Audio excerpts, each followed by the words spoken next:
اهلا بك يا عزيزي الكينج، وبناء على طلبك جبت لك الدراجة المقنعة الفيديو الجديد، ولكن وعد وبيه هتشهد اللي فات كله كان تهريج واللي جاي ولع يا صديق. كلامي ده مش بفتح بيه خطاب، لا بجد القصة خراب، حاجة اكشن طحني إثارة، صدقني هتعجبك يا ابو الصحاب. كل اللي عليك تصحصح معايا، تركز في الحكاية وتجهز تبات في شعرك واستعد للقصة. وبتبدأ الحلقة 12 من المسلسل بباكو، الشاب اللي كان عايش في حاله، ولأنه معرفش يبقى بطل في الحقيقة فكان بيحلم بأنه بطل وبينقذ الناس، ولكن فجأة الأحلام بتاعته بقت حقيقية، وبقى اللي بينقذه في الحلم كأنه أنقذه في الحقيقة بالظبط. بينقذهم من مين؟ من وحوش الكوابيس اللي بيستنوا الناس يناموا وبيدخلوا لهم في أحلامهم وبيعملوا لهم الحاجات اللي هم مش قادرين يعملوها في الواقع، وبينفذوا لهم رغباتهم بس عشان يخلوا الناس تستسلم لهم والوحوش تستولي على جسمهم ويخرجوا للعالم الواقعي بره الأحلام ويدمروه. وآخر حاجة شفناها في الحلقة 11 إن نوكس خد الشنطة اللي طلع فيها جهاز تحول، قدر يصلح جهاز التحول، وبعد ما صلحه بقى على أتم استعدادي اللي بها جحيم على باكو واللي معاه.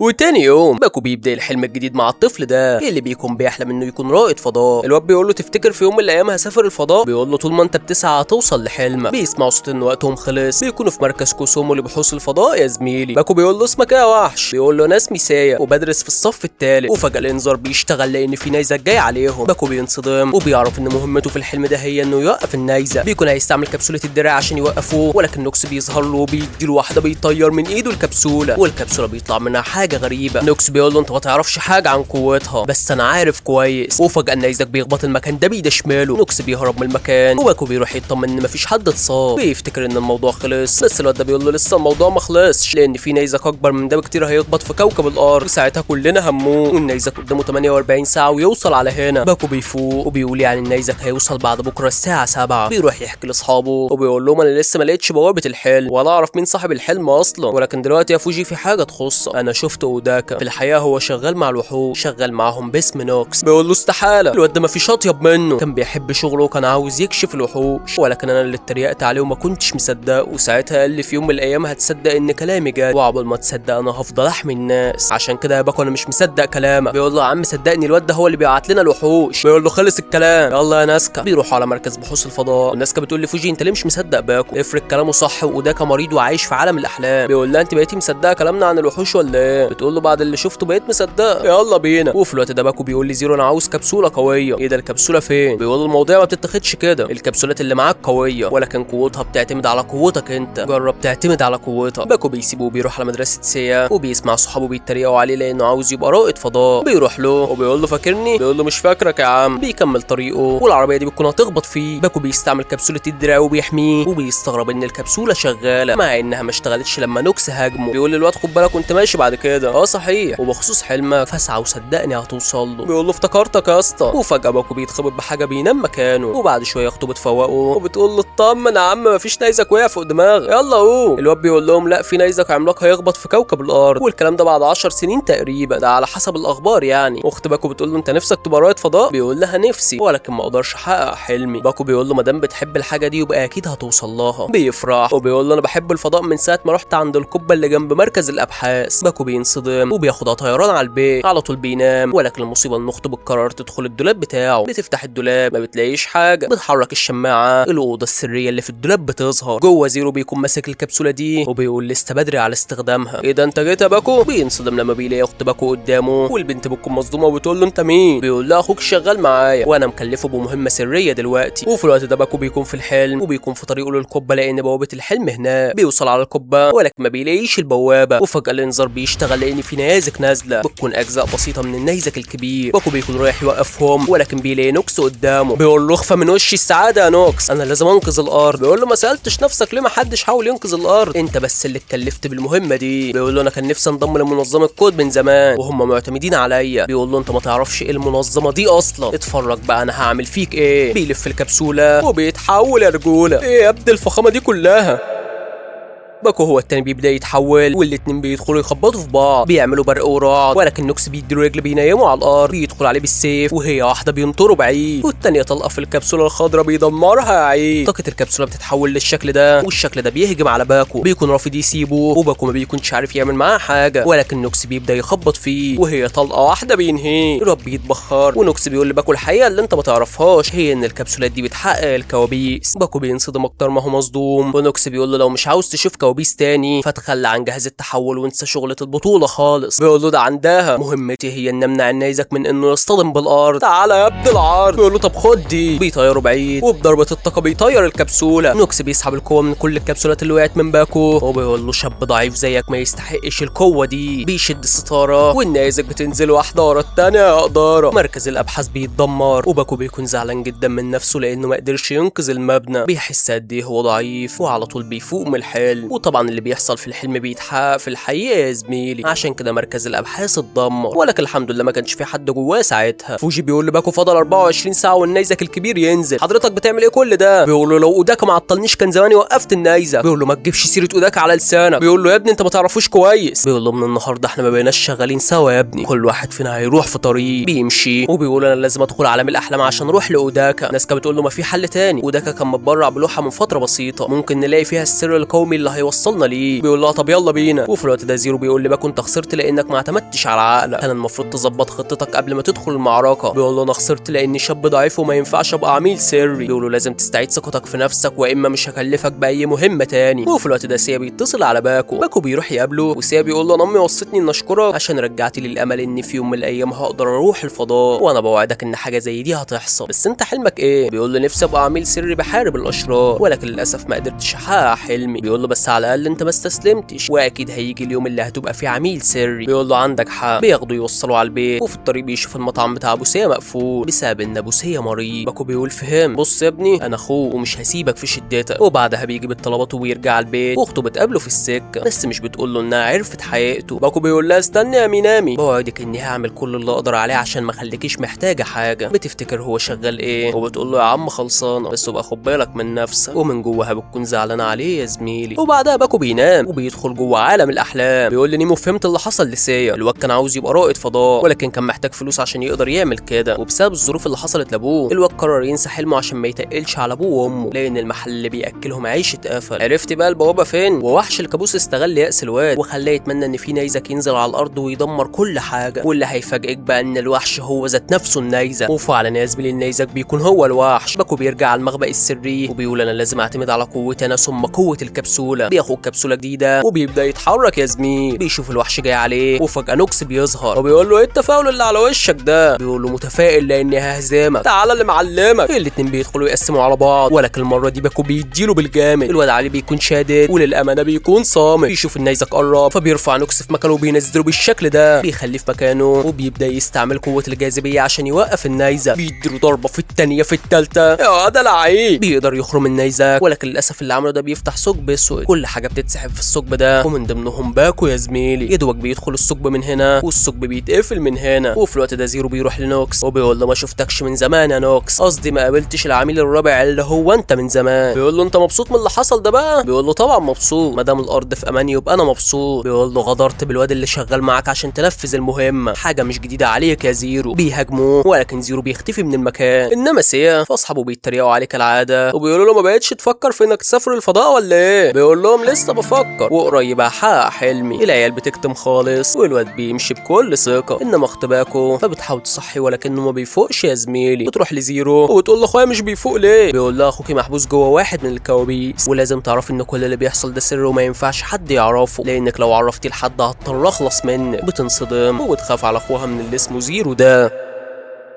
انما باكو فبيتحبس في البوابه دي يا زميلي. نيمو بتقول له فوق يا باكو، بيفوق وبيقول لها احنا فين؟ بتقول له في الثقب الاسود. زيرو بيرن عليه وبيقول له مهمتك هي القضاء على العدو. بيقول له قصدك نوكس؟ وماله، بس انا عاوز اعرف ازاي الواد ده قادر يستخدم الكبسولات. ما بيردش عليه وبيقفل في وشه. باكو بيفكر في كلام نوكس لما قال له الكبسولات بتقدر تحقق الكوابيس. بيقول يبقى انا دلوقتي محبوس في حلمي، حاجه كده زي اختبار لقدراتي وانا لازم اعدي الاختبار ده. واخته بتكون قلقانه عليه جدا. وفي الحلم نيمو بتقول له من امتى وانت بتشوف الكوابيس؟ بيقول ده من 10 سنين كنت راجع من المدرسه والجو بيمطر، ولما البرق ضرب انا خفت جدا، ومن ساعتها وانا بشوف الكوابيس كل يوم. وفي الوقت الحاضر مينامي بتقول لي زيرو ليه اخويا بيدخل احلام الناس؟ بيقول لها بيدخل احلامهم عشان يحميهم، وما تقلقيش هو هيخلص المهمه بتاعته وهيرجع لك بخير. انما باكو فبيدخل المدرسه بتاعته، ونيمو بتقول له انتوا قاعدين بتعملوا ايه؟ بيقول لها الصراحه مش فاكر. الاستاذ بيدخل عليهم، وباكو بيحس انه سمع صوته قبل كده، بيبص على الخاتم اللي في ايده، بيلاقي خاتم من منظمه الكود مكتوب عليه 4، ومعنى كده ان ده العميل الرابع. باكو دماغه بتصدع، وبيكتشف ان في جزء من ذاكرته ممسوح. بيركز وبيكتشف ان الاستاذ بتاعه كان نوكس، او بمعنى اصح اوداكا. باكو بيقول انا ازاي نسيت حاجه زي دي؟ طب ويا ترى اوداكا الحقيقي فين يا زميلي؟ بيكون في غيبوبه، وهو ده اللي حبسه في عالم الاحلام. بيكون في الحلم بتاعه، وبيقول اخيرا هودع عالم الاحلام. بيدخل المكان ده، وبيقول لوحش الكوابيس اللي حبسه هنا تعالى عشان اخلص عليه. بيبدا يهاجمه، وبيقول له اخرج من حلمي. بيخبطه طلقه فبيختفي من قدامه، وصوته بيظهر كصدى صوت، وبيقول له انا مش هخرج من حلمك ابدا لانك لسه بتخاف. بيقول له انا ما بقتش بخاف منك.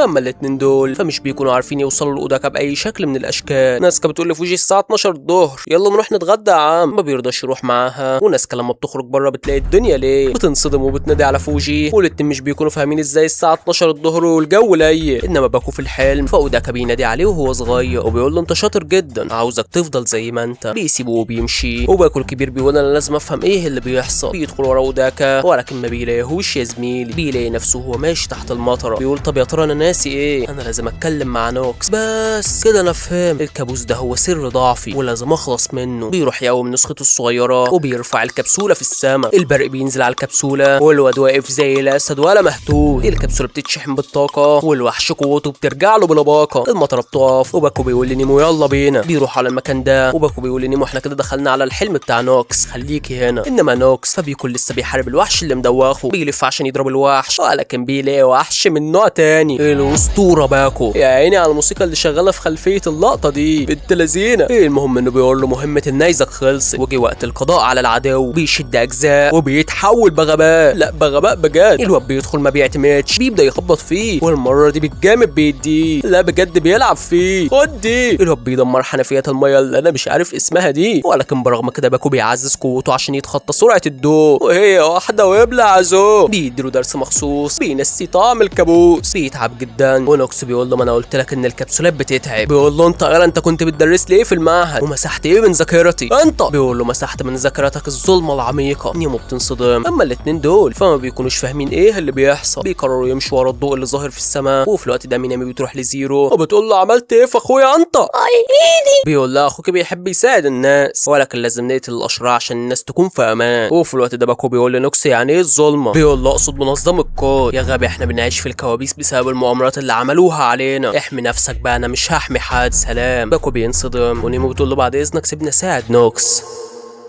باكو بيسيبها وبيروح لزيرو، وبيقول له مين هي منظمة الكود وايه الهدف اللي هي عاوزه توصل له؟ بيقول له هدفنا السلام يا ابني. بيقول له طب ومين نوكس وايه قصته؟ بيقول له نوكس ده كان العميل الرابع، ولكن خلاص بقى عدونا، ودلوقتي مش عاوزك تفكر غير في مهمتك. وفي الوقت ده نوكس بيفتكر لما كان بيهرب من الوحش، وجهاز التحول بتاعه باظ ومبقاش شغال. نوكس بيكلم زيرو عشان يلحقه، ولكن زيرو استغنى عنه، وساعتها الوحش اتمكن من نوكس وحبسه في كابوسه. انما باكو فبيقول لزيرو يعني احنا زي الارقام اللي لابسينها في ايدينا، المنظمة بتتخلى عننا وقت ما تحب. مش كده نفسي ابقى عميل بساعد البشر والكل بيحبني، عشان كده هكمل المهمه دي دلوقتي. بياخد الكبسولات اللي محتاجها، وزيرو بيقول له خد الكبسوله دي هتعزز قوتك، وبقول لك صحيح حاول ما تقلقش اختك عليك تاني. وبنرجع لنوكس اللي بيكون قاعد في الاوضه اللي المفروض بيتعالج فيها في ارض الواقع، وبيكون خايف جدا. نيمو بتجيله وبتقول له انت كنت بتخاف من الضلمه ولا ايه؟ بيقول لها مالكيش علاقه بيا. بتقول له انا عارفه انك مصدوم من اللي المنظمه عملته فيه. بيقول لها خلاص انا مش عاوز اسمع صوتك. بتقول له انا كمان عايشه في عالم الاحلام زيك، وعارفه انت حاسس بايه، بس صدقني العالم ده مش بتاعك. وفي الوقت ده باكو بيوصل على بوابه القلب بتاعت نوكس، ونيمو بتجيله وبتقول له نوكس بيخاف من الضلمه، وفي نفس الوقت بيكره منظمه الكود. بيقول لها فهمت سبب كابوسه. بيخرج من الباب ده، بيلاقي نوكس عاوز يهاجمه، وبيقول له اخرج من حلمي. بيقول له مش هخرج قبل ما اخلص على العدو، بس انا واثق ان مش انت العدو، انت بس بتشوف كابوس مش عاوز تشوفه تاني. انا كنت بخاف من الرعب، ولكن بارادتي قدرت اخلص من خوفي. بيلف الكبسوله وبيتحول الفتى الرجوله. بيدخل على الوحش اللي حابس نوكس في كابوسه، ومن غير مقدمات الواد بيدوسه. بيدخل عليه ولا بيشوفه، بيفضل يمرجح فيه، ومع البرق اللي بيظهر في ارض الواقع فوجي بيعرف الطريق وبيمشي وراه. اما الاخ ده فنازل تخبيط في الوحش وهي واحده ويرجع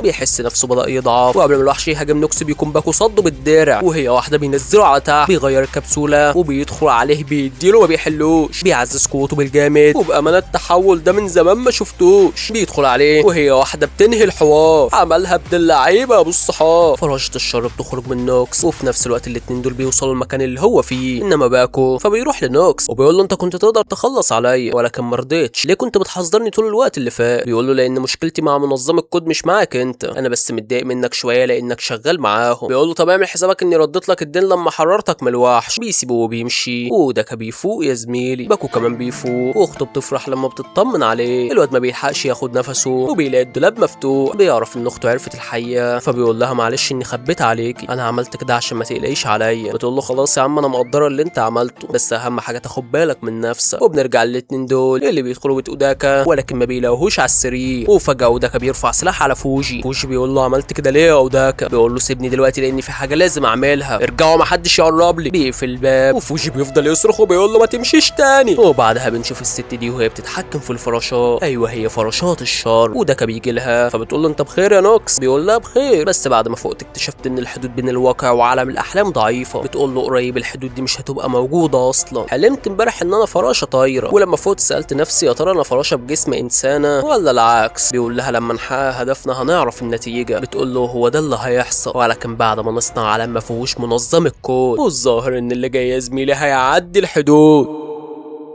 وتاني يوم باكو بيحلم انه في الحفله دي حفله تخص نيمو يا زميلي. بيقابل البنت دي وهما الاتنين بيتكلموا مع بعض، ولكن وحش الكوابيس بيظهر لنيمو جوه. فريق العمل بتاع نيمو بيقول للجمهور احنا اسفين ولكن الحفله هتتلغي لان الانسه نيمو اختفت. البنت دي بتقول لباكو ازاي ده حصل؟ بيقول لها انا عارف ازاي حصل ولكن اطمني انا هنقذها. بيروح ورا الوحش ده وبيقول له رجع لي نيمو. الوحش بيسيبه وبيمشي وبيكون حابس نيمو جواه. باكو بيخرج من البوابه دي ورا الوحش وبيتفاجئ لما بيشوف زيرو قدامه. زيرو بيقول له اللي انت عملته ده خيانه كبيره، انت خاين لانك ما قبضتش على نوكس وسبته يهرب منك. بيقول له انا مش خاين ولكن كلام نوكس شككني في نفسي وفيكو. بيقول له لما يجي الوقت المناسب هنعرفك كل حاجه محتاج تعرفها. بيقول له خلاص يبقى هشتغل لوحدي. بيسيبه وبيروح ورا الوحش ولكن بيقع من المكان ده بيتقلب من على السرير. بيبص في الدولاب بيلاقيه مفتوح، وجوه الدولاب الثلاثي المرح ده وفاتحينها قهوه بلدي يا زميلي. بيقول له اخته ايه العسل ده؟ تعالي يا بنت الكلب انت بتعملي ايه هنا؟ بتقول له يا عم قررت ابقى مديره اعمالك، كده كده الممثل اللي انا بدير اعماله مسافر. بيقول لها ما ممكن يبقى مخطوف. ناسكا بتقول له ممكن لان في شخص كمان مختفي. فوجي بيقول له اوداكا اختفى تاني بعد ما لقيناه، هو انت فوقته من حلمه؟ بيقول له اه، وقبل ما فوقت اكتشفت انه كان شغال في منظمه كود. بيقول له طب انا اسف يا صاحبي اني كذبتك، خلاص بقى ما تزعلش اديني اتاسفت لك، اعمل ايه تاني اعتذر لك يعني؟ بيقول له لا يا عم من غير اعتذار للاسف كفايه، وعفى الله عن ما سلف وحسبي الله ونعم الوكيل فيه. مش عاوز دماغك تعمل ايرور يا زميلي، انا اللي مصطبح مش هم. المهم انهم بيقعدوا يتكلموا عن نيمو واللي حصل لها في الحلم، وناسكا بتقول لباكو في ناس شافوا مكنه ماشيه امبارح من غير سواق. بيقول لها دي نفس المكنه اللي الوحش كان راكبها في الحلم. اما الست دي يا زميلي فبتقول له اوداكا هدفنا هو الراجل ده، احنا حاطين له فخ واكيد وقع فيه، خليك مستعد بقى. بيقول لها مستعد ما تخافيش. بنت الدايخه بتحط له الفراشه في الكبسوله دي وبتقول له خد حقق الكابوس. اما في المستشفى دي فباكو واخته بيروحوا عليها لان دي المستشفى اللي كانت نيمو فيها من 4 سنين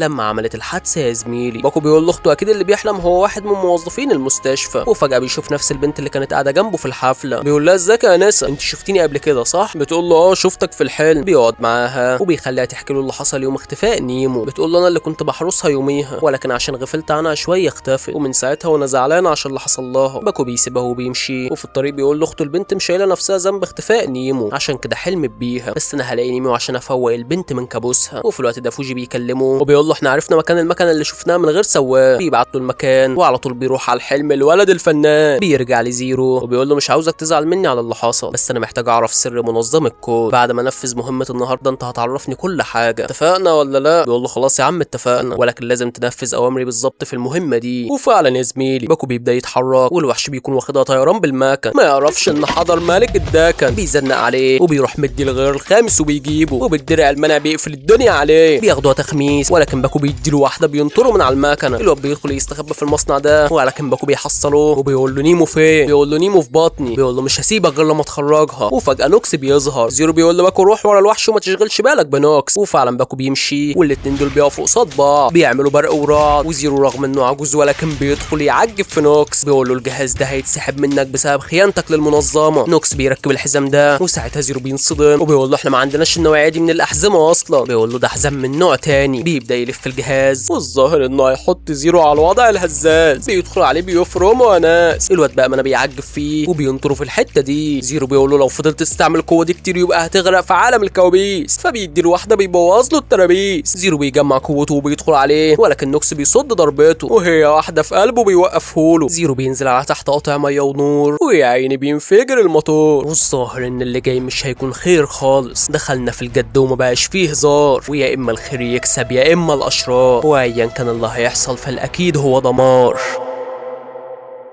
وهنا بتنتهي الحلقة ال16 من مسلسل أبطال. تفاعل قليل مش هكمل فيه. انت عارفني ما بهوش وعملتها قبل كده يا زميل، لان ده بيبقى ضرر على القناة. وزي ما انت شايف اليومين دول في التفاعل حكايتنا على الله، ولذلك هتحداك تحدي بسيط وربنا متأكد انك هتفشل فيه. 500 لايك في اول يوم يا زميل. وقبل ما تمشي انزل في صندوق الوصف هتلاقي قنواتي التانيين عليها شغل خطير. وبالمناسبة قاعد بجهز لك فيديو اقوى 10 حراس في باور رينجرز. والى اللقاء مع كل جديد. سالم.